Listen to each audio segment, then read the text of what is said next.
Welcome back to Tomskog, where every strange event unearths deeper mysteries.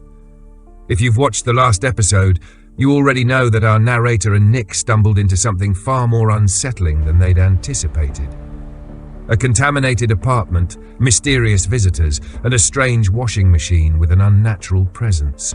Those who know there's something truly wrong in this town. But if this is your first time here, I highly recommend watching part 1 to understand the full story so far.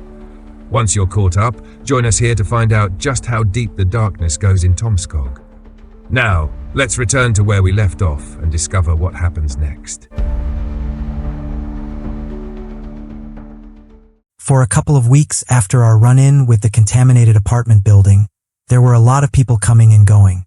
Sheriff Mason had called in the cavalry. I saw a couple of unmarked vans and at one point a bus, a sort of mobile base. I saw people associated with the DUC once. They were wearing a sort of battery-powered full-cover helmet that looked straight out of a cheap sci-fi flick. Mason was too busy to be bothered, but I talked a lot with Nick.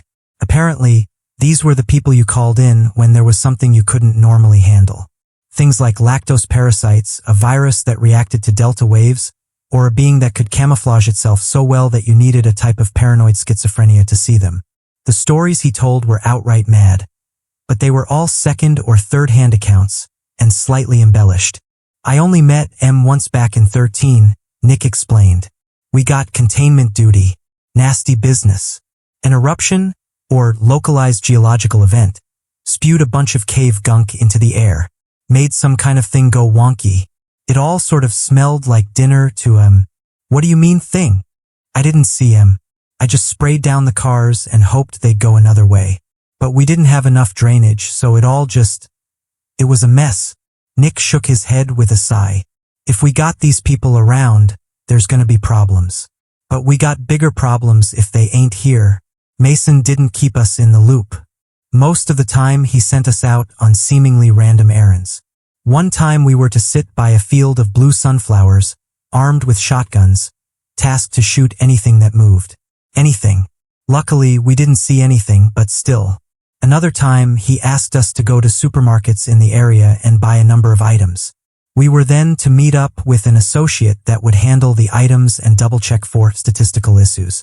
Didn't sound all too bad.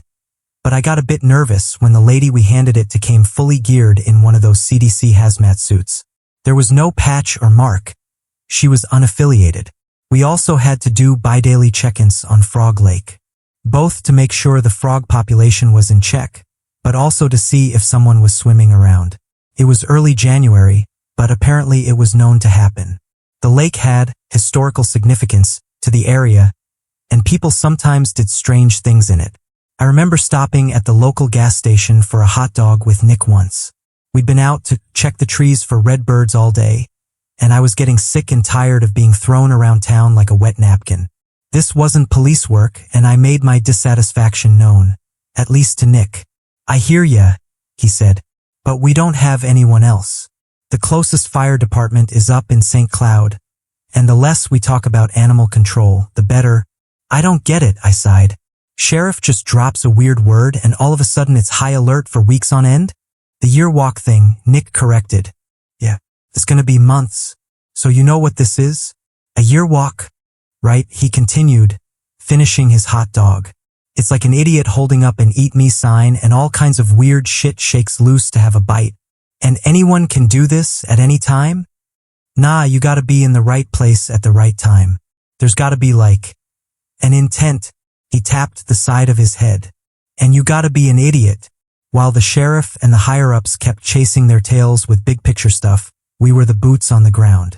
Nick and I were kept in the dark about a lot of details, but we were still expected to drop everything at the drop of a hat. I mean, that's the job, but it's not what I signed up for. I contemplated quitting outright. There were other jobs around Tomskog to apply for, and this just didn't seem worth it. We were always on call, and sometimes we'd get rung up for the most ridiculous things.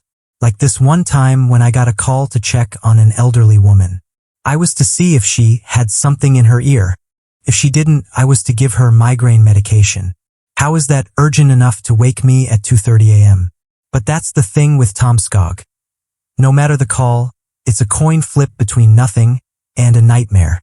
And we were due for a nightmare.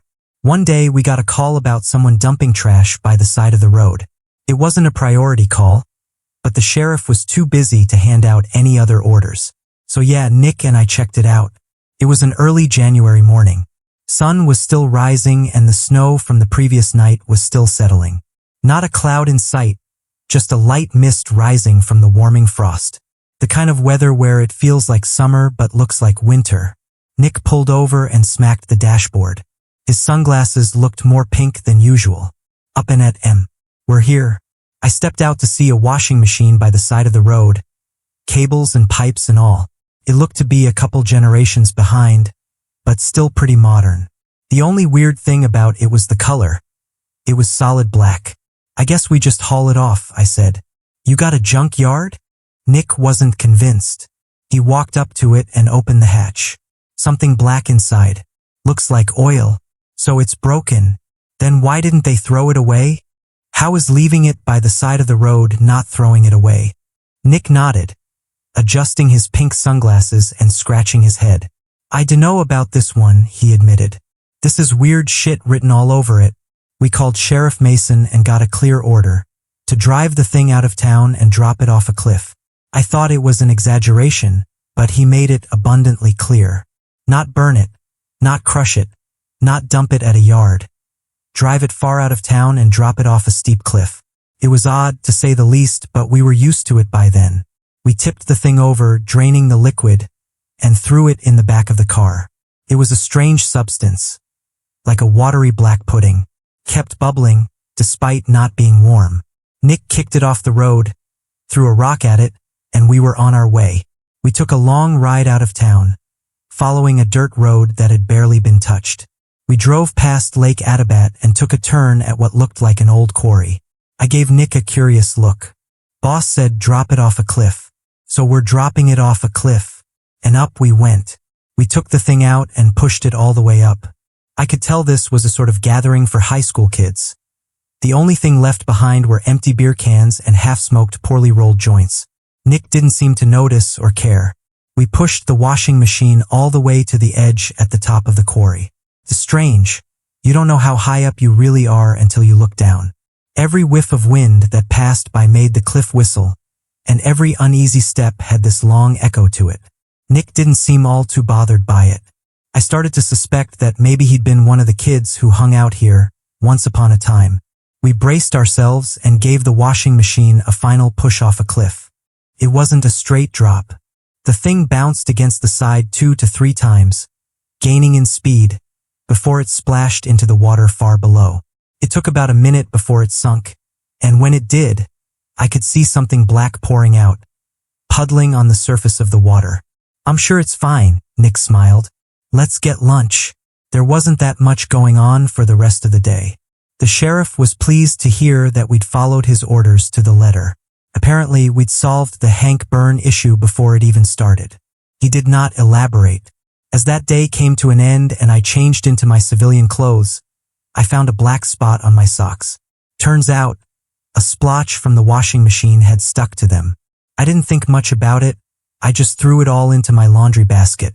I figured I'd deal with it soon enough, but as these things often go, I kind of forgot about it. We got really busy the next few days. Some of the folks we ran into at the Babin apartment complex were facing complications and had to be hospitalized. We were called in to provide assistance, literally holding some of them down as they were given medication. Even after all this time, some of them still had blue discoloration on their skin. Nick also made an effort to check in on John Digman and his family, just dropping by occasionally to check on him from afar, making sure there was nothing strange going on. I couldn't help but to get the feeling that Nick resented these people. I didn't quite understand why. Yes, the Digman fellow had started something, but I couldn't grasp what it was. But the younger guy, he just seemed like a scared kid. Hell, he barely ever left his apartment. It took me weeks to even get his name, Peter, or using his nickname, Perry. It was after a particularly long day that I came home to a strange sensation. I was kicking off my shoes when I felt a salty smell. It took me a while to realize it was coming from the laundry basket. I hadn't thought about it for some time, but opening it made a wall of stench wash over me. Pushing some underwear and shirts aside, I found my stained socks. Except it wasn't just a little black stain stuck to the side anymore.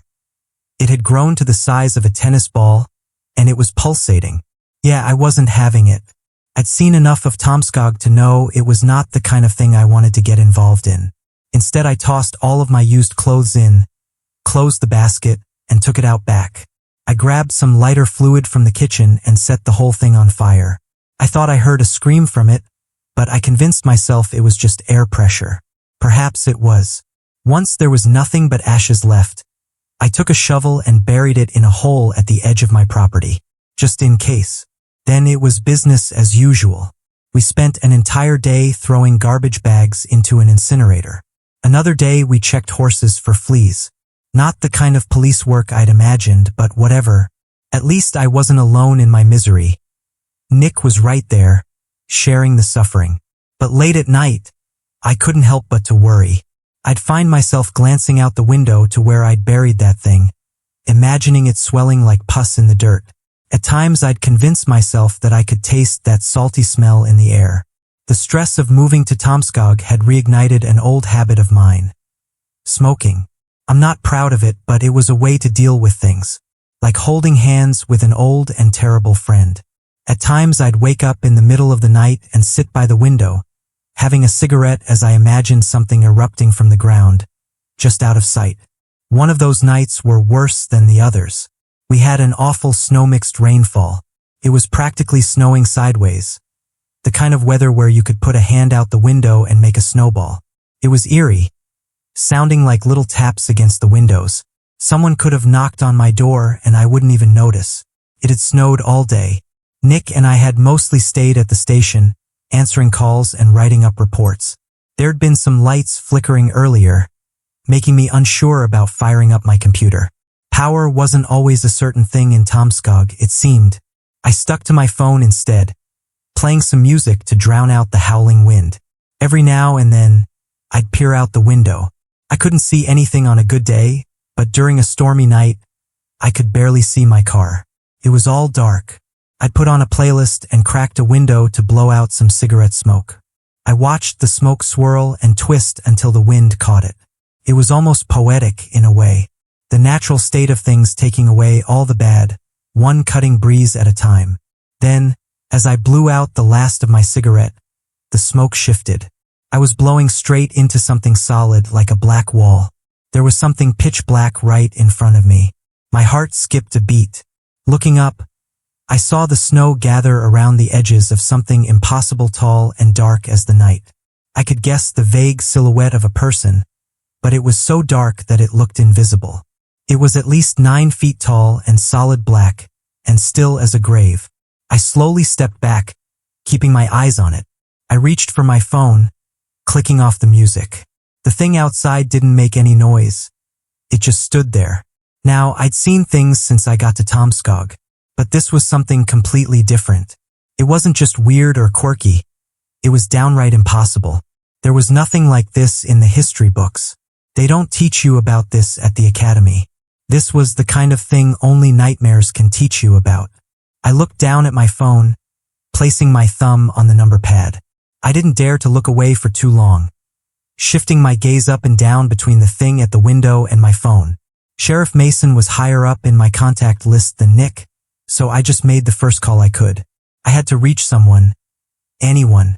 2 signals passed. "What?" the sheriff answered. "There's something outside my window," I whispered. "It's tall. Ink black. Maybe 9 feet. It's just standing there." "What?"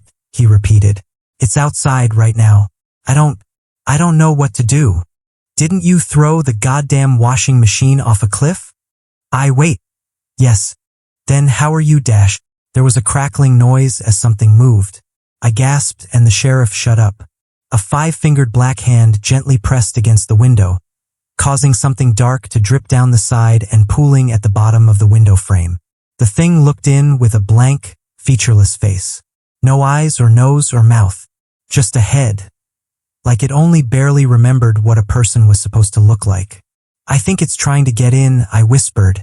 What do I do? Is it all black?" All the way through. I think so. You see nothing white? Nothing at all? No, I said, looking a little closer. No, there's nothing. The hand pressed harder. The glass shook, and as cracks gathered, it was already too late. It only took a second. The window shattered, and a long arm reached for me. The warmth of my home dissipated as a freezing wind forced its way in. Shards of glass littered my bedroom carpet. I was casually dressed in a pair of sweatpants and a simple white top. Up until now that had been enough. All of a sudden it felt like nothing. I dropped to the floor, not even noticing my phone bouncing away. The long arm seemed to bend and twist at impossible angles, fumbling towards me. It knocked down a painting and my bedside table along with a lamp that shattered on the floor, destroying the last of what little light I had. I crawled under my bed, searching desperately for my phone and cutting my hands on the broken glass. I looked back as I heard another creaking noise, watching a long leg gently step inside. I could hear a distorted voice coming through my phone, somewhere off to the other side of the bed. Reaching for it, something stirred in the back of my mind. I pulled my hand back. At the speed of a heartbeat, one of those long ink-like arms reached all the way across my bed and slammed down a viscous fist on my phone, pulverizing it with a force that made the floor bend and crack. I stayed under my bed, instinctively covering my mouth with my bleeding hands. I tried to control my breathing as to not snort my own blood. The thing was inside my home. The window was broken. I heard an uneven stomping as the thing stumbled back and forth. It had the dexterity of a newborn deer on ice, slipping on carpets and cables, thrashing against every corner of furniture and every door left askew. It's as if it didn't understand what a home was and recognized everything only as frustrating obstacles. As soon as something moved, it would launch itself in that direction with complete abandon, crushing anything in its path. Because of its size, it would accidentally knock things off tables and walls, which in turn would cause it to turn and attack. And still, it didn't say a thing. No grunting, no huffing, nothing. Looking around, the only thing within my reach was my cigarettes and lighter. I had my car keys in my pocket, but I'd need those if I were to get out of there. As the thing thrashed around in my living room, I planned my next move. It was only a matter of time before it found me, and I had to be proactive. I was going to trick it to give myself some time.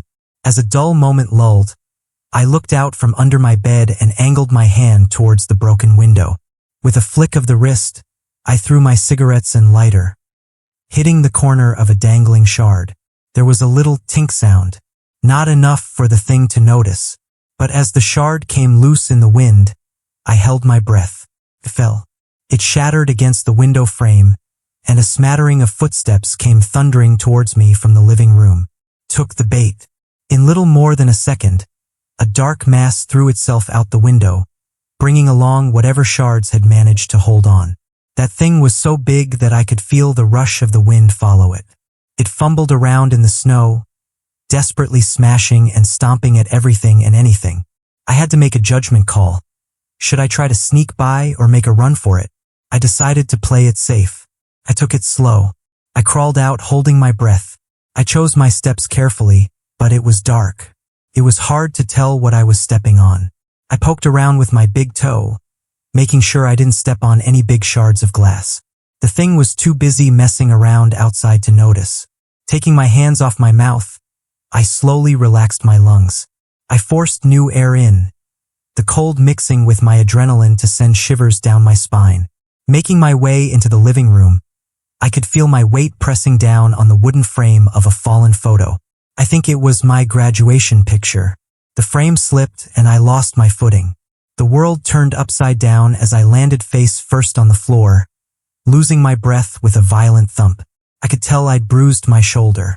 The noise outside stopped, and for a second or two, there was a perfect silence. Then it attacked. I looked back as it came crawling back inside like a squirming tadpole. I got up on my feet, rushing towards the front door. I had a head start, but it was gaining on me. I caught a break as it tripped over my couch, but even then a long arm managed to brush against the back of my head, fingertips sticking to my hair like freshly chewed gum. I ran outside, the snow soaking straight through my socks. Keeping my head low, I ran for my car. A click of a button and I dove in on the passenger side. The moment I did, a wet hand slapped against the window, accidentally closing the door behind me. The hand was large enough to cover the window almost entirely. For a brief moment, I thought I'd made it. Couldn't get in. Then the glass started to crack. I remember crawling backwards over to the driver's side. I heard this murmur, a begging. I didn't even realize it was coming from me. As the window on the passenger side door shattered, I rolled out the driver's side door. It would have to crawl through the car to get to me, I thought. But no, it was too late. The arm was too long. It reached all the way through the car, grabbed my legs, and pulled.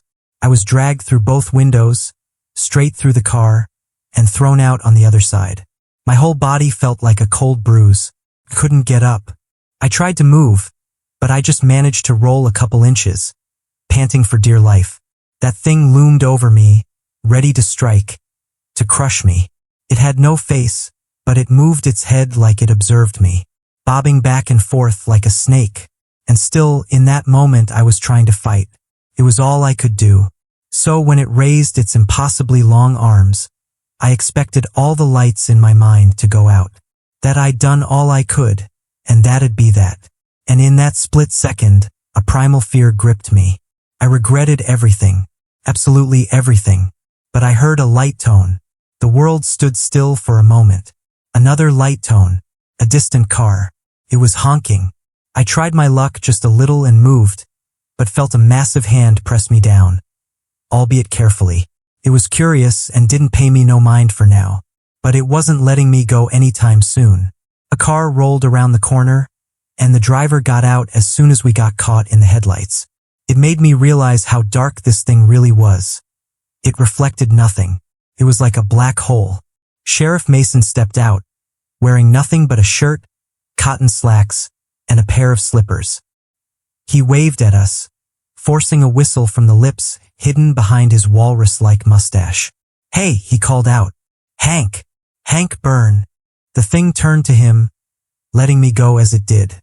Whatever this was, it found Mason far more interesting. Mason stepped forward, silently ushering me to get inside my house with his left hand, making a phone gesture. He wanted me to call someone. Nick, probably. I hurried inside. The last owners still had a landline, and I figured I might as well use it. As I did, I could still hear them speak outside. "Hank, I'm sorry," Mason said. "I thought you were safe and sound. I didn't think you'd get lost like this." There was no response, but Mason paused as if there was. "This must be scary, I know," he continued. "And painful. Terribly painful. I get it. You never asked for any of this." There was a thump. The creature moved. "Look, I got you something. I know it hurts, son. It hurts bad. This is what you're looking for, right?" A pop of a trunk, a shuffling noise, couple more thumps. "There we go," Mason sighed. "It's okay. Take as many as you want." As the thumping grew distant, Mason came inside the house. I called Nick and screamed at him to hurry over, and for a short moment it was just me and the sheriff. He flipped over my couch and collapsed on it, taking a long shivering breath. I couldn't tell if he was scared or freezing, or both. What did you do?" "I got him a bunch of bones." "Bones?" "Yes, ma'am," Mason nodded. "Bones? You gotta give me more than that." "Fair enough," he groaned. "You've earned it. Turns out, in a town like Tomskog, some things never really go away. And many years ago, when a sick high school kid got crushed by a washing machine, it seems that something got stuck. So Hank, he repeats what he remembers," Mason explained. "And that kid, he remembers something awful." "And what is that?" Mason looked me in the eyes, and for a moment I wasn't paying attention to his stupid mustache or his bacon-fed cheeks. This was a man who'd seen things. He remembers all his bones breaking and wants to put himself back together. Nick showed up after a while. He'd let me with him for a couple of days as we replaced the windows.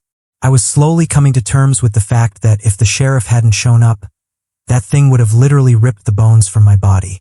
Now it was free to roam however it wanted. Something that didn't seem all too alarming for Sheriff Mason. It was to be a later issue, it seemed. As Nick drove me back to his place, I clutched a plastic bag with toiletries and clothes and wondered, did I want to do this? Could I? Why?